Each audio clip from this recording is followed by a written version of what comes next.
हा पाईप क्लीनरचा कमळ हार जो की मी स्वामींसाठी बनवलेला एकदम सोप्या पद्धतीमध्ये तुमच्याबरोबर शेअर करते। जसं का मी नेहमीच तुमच्याबरोबर काही ना काहीतरी शेअर करत असते सोप्या पद्धतीत। मी स्वामी समर्थ सर्वांना नमस्कार। तर चला हार बघूया। पहिले इथे पाईप क्लीनर पासून बऱ्याचशा गोष्टी मी अगोदर बनवून ठेवलेल्या आणि ह्या कशा बनवल्या हे थोडक्यात तुम्हाला दाखवते। कमळ, त्याच्या पाकळ्या वगैरे सगळंच।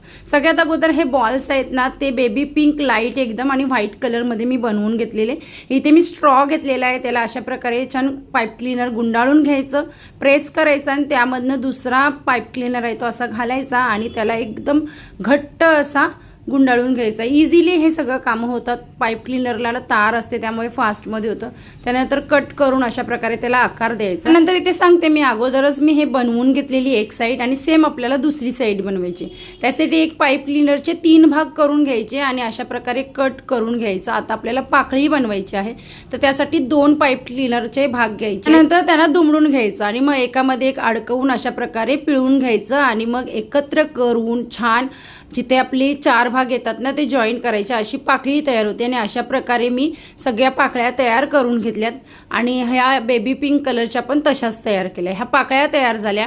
आता फुलाच्या बॅक साईडचा बेस तयार करूया। त्यासाठी रिफिल घेतलेली आहे इथे मी आणि त्याला अशा प्रकारे पाईप क्लीनर गुंडाळून मग ते ओपन केलेलं आहे आणि असं गोल करून त्याचा बेस तयार करून घेतले। आपण ग्लू गन किंवा कोणताही गम असेल जो इझिली चिटकेल त्याच्याने चिटकवायचं।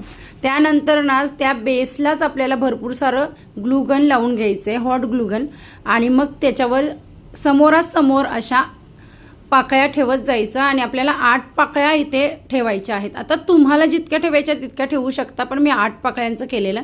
त्यानंतर मध्ये मी बेबी पिंक कलरच्या 4 पाकळ्या ठेवल्यात। छान प्रेस करून आकार द्यायचा आणि आता सेम आपण बेस तयार केला ना ग्रीन कलरचा, तसं येलो कलर हाफ घ्यायचं पाईप क्लीनर आणि सेम तसंच एक राऊंड बनवून घ्यायचं त्याचं आणि ते व्यवस्थित असं चिटकवायचं। या हाराबद्दलचं सविस्तर ब्लॉग तुम्हाला बघायचं असेल तर माझ्या यूट्यूब चॅनलवर आहे, तुम्ही जाऊन बघू शकता। लिंक बायोमध्ये आहे। क्रिएटिव्ह सुवर्णा 24 हा माझा यूट्यूब चॅनलचं नाव आहे।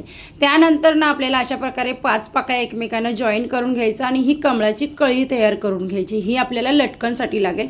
अशा 3 कळ्या तयार करून घेतल्या। बेस वगैरे ग्रीन कलरचं लावायचं। इथे मी पानं वापरलेली नाहीत तर बेसच तयार केलेला। त्यानंतर सुई धागा ओवलाय आणि लटकन पासून सुरुवात केली। इथे मी लटकन बनवण्यासाठी कळी वगैरे घातले, त्याच्यामध्ये जे बॉल्स तयार केलेले हे घातलेले आहेत, मोती घातलेत आणि मग आपल्याला आवडेल तसा हार आपण तयार करू शकतो। मध्ये जसं पाहिजे तसं हे बॉल्स वगैरे लावून हार तयार करू शकतो। त्यानंतर लटकन असे 3 अडकवून घेतले, पाठीमागे गोल्डन लेस लावली आणि हार आपला तयार आहे। कसा वाटला हे कमेंट्समध्ये जरूर सांगा। आपण भेटूया छानशा नेक्स्ट ब्लॉगमध्ये। आता बाय।